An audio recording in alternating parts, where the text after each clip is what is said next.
5-6 लोग रहते थे। अब उनकी लड़ाई वगैरह हुई ना तो सब चले गए, छोड़ दे। अब यहाँ पे कोई नहीं रहता। कोई नहीं रहते। भारत से पाकिस्तान के लिए जासूसी करने के आरोप में पानीपत से गिरफ्तार नुमान इलाही को लेकर जो पानीपत पुलिस की टीम थी वो कैराना पहुंची, क्योंकि नुमान इलाही कैराना का ही रहने वाला था।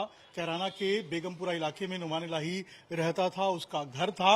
इस वक्त हम कैराना में मौजूद हैं, कैराना के बेगमपुर के उसी घर पे मौजूद हैं जहां पर नुमान रहा करता था। ये आप जो देख रहे हैं ताला, ये नुमान इलाही का घर है और ये कैराना के बेगमपुर का पूरा इलाका है और इसी घर के अंदर जो नुमान है वो रहता था।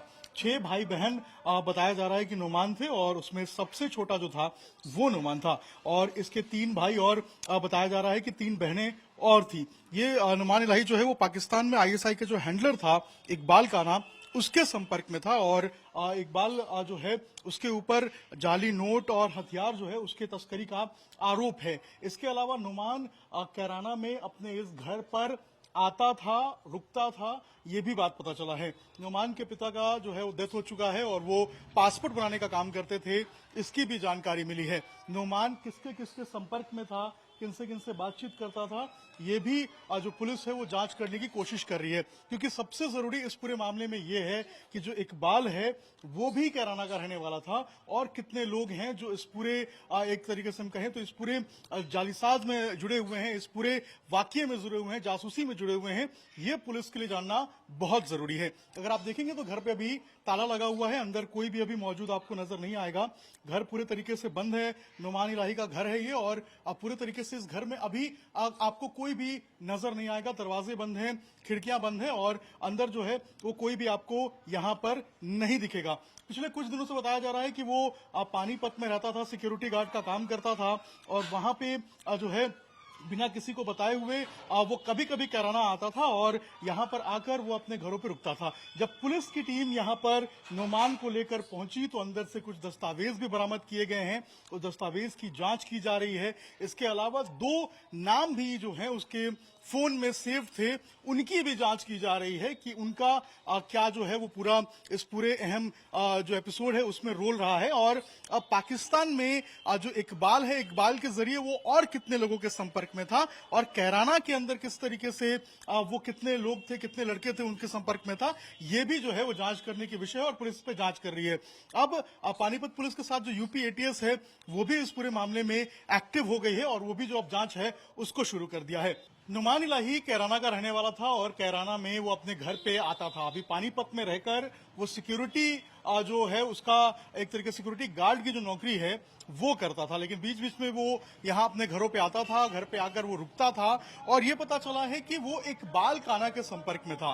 इकबाल काना आईएसआई का एक हैंडलर था जिसके ऊपर आरोप है कि वो जो पैसे हैं, नकली नोट हैं, उनका जो तस्करी है वो करता था, हथियारों का तस्करी करता था। और ये भी पता चला है कि जब भारत में कुछ जो डिटेल्स हैं वो इकबाल काना ने जो नुमान इलाही है उसके जरिए मांगा था। वो क्या डिटेल्स थे इसकी जांच अभी जो पुलिस है वो कर रही है, लेकिन पुलिस ने जब इकबाल को जो है नुमान के जरिए जो आइडेंटिफाई करने की कोशिश की तो और भी कई सारे जो नाम हैं वो निकल के सामने आए। नुमान के फोन से 2-3 नाम का जिक्र होता है, 2-3 नाम निकल के सामने आए हैं जिनका जो पुलिस जांच है वो कर रही है। अब यूपी एटीएस भी इस पूरे मामले में एक्टिव हो गई है। ये नुमान के घर की गली है और बाहर अगर आप देखेंगे तो ये पूरा मार्केट है नुमान के गली की।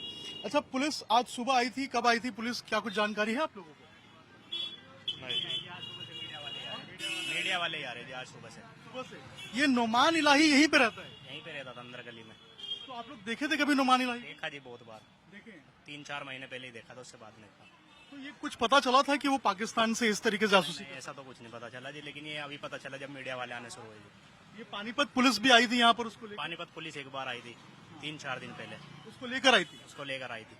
कुछ मिला भी था यहाँ से, कुछ लेके गई थी वो लोग? बस उनके वो तो उनको ही पता होगा जी क्या मिला अंदर से। अच्छा, ये कितने लोग यहाँ रहते थे परिवार के उसके? परिवार के 5-6 लोग रहते थे। अब उनकी लड़ाई वगैरह हुई ना तो सब चले गए, छोड़ दे। अब यहाँ पे कोई नहीं रहता? कोई नहीं रहते।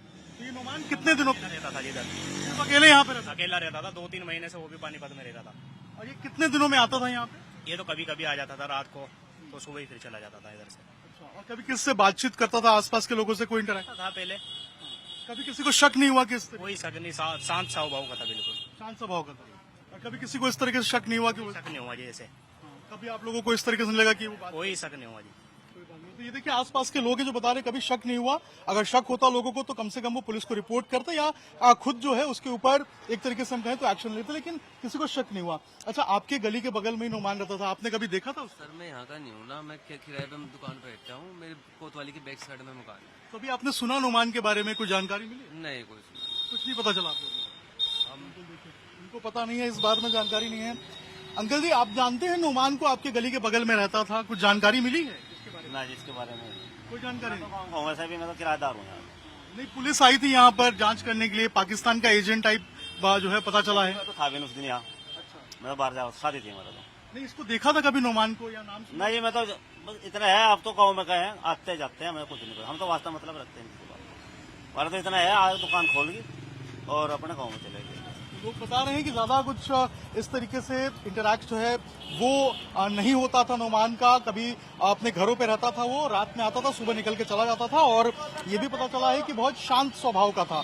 ऐसे में पुलिस हर एंगल से जांच कर रही है। ये नुमान की गली का जो है पूरा रास्ता है, इसी के अंदर जो नुमान का घर है वो मौजूद है, और पुलिस अब हर एंगल से इस पूरे मामले की जांच कर रही है। कौन कौन लोग हैं इसमें, उनकी भी जांच कर रही है। सबकी संलिप्तता जो है उसकी डिटेल जो है वो पुलिस ले रही है, क्योंकि बहुत गंभीर मामला है। और जिस तरीके से 2-3 नाम इस पूरे एपिसोड में निकल के सामने आए हैं, चाहे इकबाल खाना की बात करें या फिर जो नुमान के फोन से 2-3 नाम जो बरामद हुए हैं, इन सब के ऊपर जो जांच है वो पुलिस कर रही है। अब यूपी एटीएस भी इस पूरे मामले की जांच कर रही है। तो देखना होगा कि क्या कुछ निकल के इस पूरे मामले में सामने आता है, और कितने लोग जो हैं वो इस पूरे मामले में पकड़े जाते हैं। भारत से पाकिस्तान के लिए जासूसी करने के आरोप में पानीपत से गिरफ्तार नुमान इलाही को लेकर जो पानीपत पुलिस की टीम थी वो कैराना पहुंची, क्योंकि नुमान इलाही कैराना का ही रहने वाला था। कैराना के बेगमपुरा इलाके में नुमान इलाही रहता था, उसका घर था। इस वक्त हम कैराना में मौजूद हैं, कैराना के बेगमपुर के उसी घर पे मौजूद हैं जहां पर नुमान रहा करता था। ये आप जो देख रहे हैं ताला, ये नुमान इलाही का घर है, और ये कैराना के बेगमपुर का पूरा इलाका है, और इसी घर के अंदर जो नुमान है वो रहता था। 6 भाई बहन बताया जा रहा है कि नुमान थे, और उसमें सबसे छोटा जो था वो नुमान था, और इसके 3 भाई और बताया जा रहा है कि 3 बहनें और थी। ये नुमान इलाही जो है वो पाकिस्तान में आईएसआई का जो हैंडलर था इकबाल खाना, उसके संपर्क में था, और इकबाल जो है उसके ऊपर जाली नोट और हथियार जो है उसके तस्करी का आरोप है। इसके अलावा नुमान कैराना में अपने इस घर पर आता था, रुकता था, ये भी बात पता चला है।